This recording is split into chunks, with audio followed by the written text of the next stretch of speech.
সেদিন যুদ্ধের খবর ভালো ছিল না। রাজা বিমর্ষ হয়ে বাগানে বেড়াতে গেলেন। দেখতে পেলেন প্রাচীরের কাছে গাছতলায় বসে খেলা করছে একটি ছোট ছেলে আর একটি ছোট মেয়ে।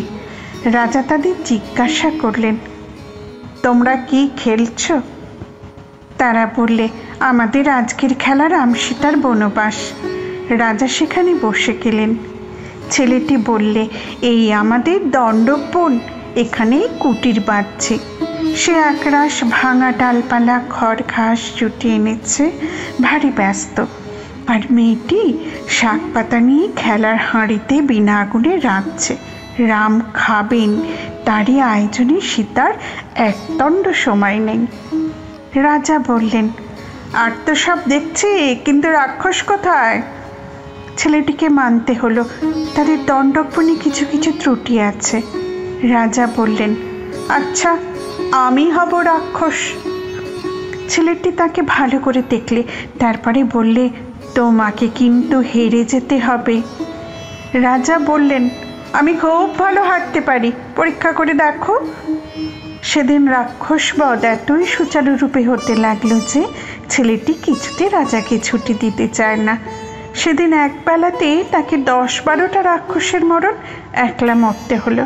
মরতে মরতে হাঁপিয়ে উঠলেন। ত্রেতাযুগে পঞ্চবটিতে যেমন পাখি ডেকেছিল, সেদিন সেখানেই ঠিক তেমনি করেই ডাকতে লাগলো। ত্রেতাযুগে সবুজ পাতার পর্দায় পর্দায় প্রভাতালু যেমন কোমল ঠাটে আপন সুর বেঁধে নিয়েছিল, আজও ঠিক সেই সুরই বাঁধলে। রাজার মন থেকে ভার নেমে গেল। মন্ত্রীকে ডেকে তিনি জিজ্ঞাসা করলেন, ছেলে মেয়ে দুটি কার? মন্ত্রী বললে, মেয়েটি আমারই, নাম রুচিরা। ছেলের নাম কৌশিক। ওর বাপ গরিব ব্রাহ্মণ, দেব পূজা করে দিন চলে। রাজা বললেন, যখন সময় হবে এই ছেলেটির সঙ্গে ওই মেয়ের বিবাহ হয়, এই আমার ইচ্ছা। শুনে মন্ত্রী উত্তর দিতে সাহস করলেন না, মাথা হেঁট করে রইল। দেশের সবচেয়ে যিনি বড় পণ্ডিত, রাজা তাঁর কাছে কৌশিককে পড়তে পাঠালেন। যত উচ্চ বংশের ছাত্র তার কাছে পড়ে, আর পরে রুচিরা।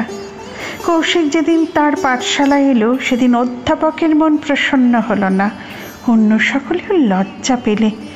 কিন্তু রাজার ইচ্ছা। সকলের যে সংকট রুচিরার, কেননা ছেলেরা কানাকানি করে। লজ্জায় তার মুখ লাল হয়, রাগে তার চোখ দিয়ে জল পড়ে। কৌশিক যদি কখনো তাকে পুঁথি এগিয়ে দেয়, সে পুঁথি ঠেলে ফেলে। যদি তাকে পাঠের কথা বলে, সে উত্তর করে না। রুচির প্রতি অধ্যাপকের স্নেহের সীমা ছিল না। কৌশিককে সকল বিষয় সে এগিয়ে যাবে, এই ছিল তাঁর প্রতিজ্ঞা। রুচিরও ছিল সেই পণ। মনে হলো সেটা খুব সহজেই ঘটবে, কারণ কৌশিক পরে বটে, কিন্তু এক মনে নয়। তার সাঁতার কাটতে মন, তার বনে বেড়াতে মন। সে গান করে, সে যন্ত্র বাজায়। অধ্যাপক তাকে ভর্ৎসনা করে বলেন, বিদ্যায় তোমার অনুরাগ নেই কেন?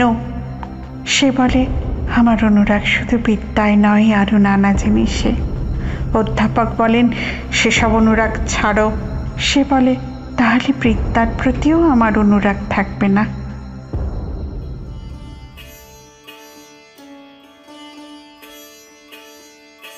এমনি করে কিছুকাল যায়। রাজা অধ্যাপককে জিজ্ঞাসা করলেন, তোমার ছাত্রের মধ্যে শ্রেষ্ঠ কে? অধ্যাপক বললেন, রুচিরা। রাজা জিজ্ঞাসা করলেন, আর কৌশিক? অধ্যাপক বললেন, সে যে কিছুই শিখেছে এমন বোধ হয় না। রাজা বললেন, আমি কৌশিকের সঙ্গে রুচির বিবাহ ইচ্ছা করি। অধ্যাপক একটু হাসলেন, বললেন, এ যেন গোধূলির সঙ্গে উষার বিবাহের প্রস্তাব। রাজা মন্ত্রীকে ডেকে বললেন, তোমার কন্যার সঙ্গে কৌশিকের বিবাহে বিলম্ব উচিত নয়। মন্ত্রী বললে, মহারাজ, আমার কন্যা এই বিবাহে অনিচ্ছুক। রাজা বললেন, স্ত্রীলোকের মনের ইচ্ছা কি মুখের কথায় বোঝা যায়? মন্ত্রী বললে, তার চোখের জল যে সাক্ষ্য দিচ্ছে। রাজা বললেন, সে কি মনে করে কৌশিক তার অযোগ্য? মন্ত্রী বললে, হ্যাঁ, সে কথাই বটে।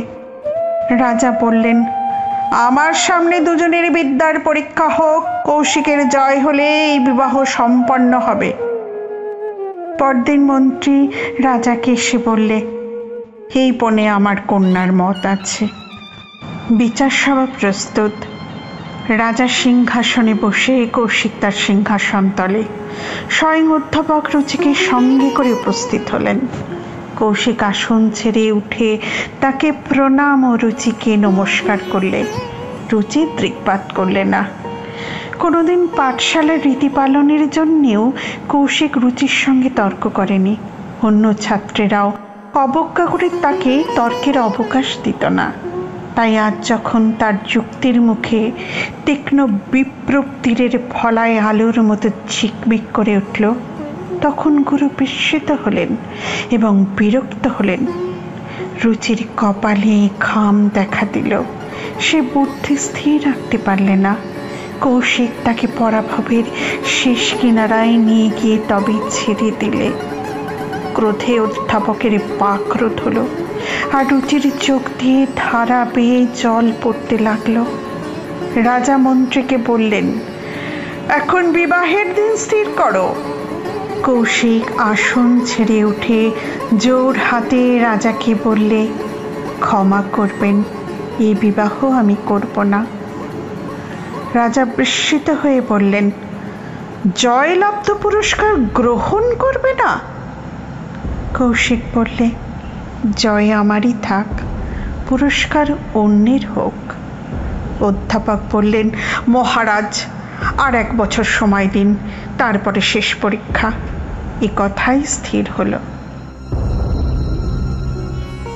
কৌশিক পাঠশালা ত্যাগ করে গেল। কোনোদিন সকালে তাকে বনের ছায়ায়, কোনোদিন সন্ধ্যায় তাকে পাহাড়ের চূড়ার উপরে দেখা যায়। এদিকে রুচির শিক্ষায় অধ্যাপক সমস্ত মন দিলেন, কিন্তু রুচির সমস্ত মন কোথায়? অধ্যাপক বিরক্ত হয়ে বললেন, এখনো যদি সতর্ক না হও তবে দ্বিতীয়বার তোমাকে লজ্জা পেতে হবে। দ্বিতীয়বার লজ্জা পাবার জন্যেই যেন সে তপস্যা করতে লাগলো। অপর্ণার তপস্যা যেমন অনশনের, রুচির তপস্যা তেমনি অনুধ্যায়ের। সরুদর্শনের পুঁথি তার বন্ধই রইল, এমনকি কাব্যের পুঁথিও দৈবাত খোলা হয়। অধ্যাপক রাগ করে বললেন, কপিল কণাদের নামে শপথ করে বলছি, আর কখনো স্ত্রীলোক ছাত্র নেব না। বেদ বেদান্তের পার পেয়েছি, স্ত্রী জাতির মন বুঝতে পারলেম না। একদা মন্ত্রী এসে রাজাকে বললে, ভবদত্তের বাড়ি থেকে কন্যার সম্বন্ধ এসেছে। কুলে শিলে ধনে মানি তারা অদ্বিতীয়, মহারাজের সম্মতি চাই। রাজা জিজ্ঞাসা করলেন, কন্যা কি বলে? মন্ত্রী বললে, মেয়েদের মনের ইচ্ছা কি মুখের কথায় বোঝা যায়?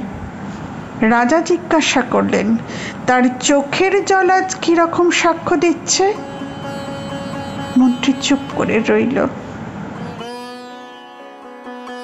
রাজা তার বাগানে এসে বসলেন। মন্ত্রীকে বললেন, তোমার মেয়েকে আমার কাছে পাঠিয়ে দাও। রুচিরা এসে রাজাকে প্রণাম করে দাঁড়ালো। রাজা বললেন, বৎসে, সেই রামের বনবাসের খেলা মনে আছে? রুচিরা স্মিত মুখে মাথা নিচু করে দাঁড়িয়ে রইল। রাজা বললেন, আজ সেই রামের বনবাস খেলা আর একবার দেখতে আমার বড় স্বাদ। রুচিরা মুখের একপাশে আঁচল টেনে চুপ করে রইল। রাজা বললেন, বনও আছে, রাবও আছে, কিন্তু শুনছি বৎসে এবার সীতার অভাব ঘটেছে। তুমি মনে করলেই সে অভাব পূরণ হয়। রুচিরা কোনো কথা না বলে রাজার পায়ের কাছে নত হয়ে প্রণাম করলে। রাজা বললেন, কিন্তু বৎসে, এবার আমি রাক্ষস সাজতে পারবো না। রুচিরা স্নিগ্ধ চোখে রাজার মুখের দিকে চেয়ে রইল। রাজা বললেন, এবার রাক্ষস সাজবে তোমাদের অধ্যাপক।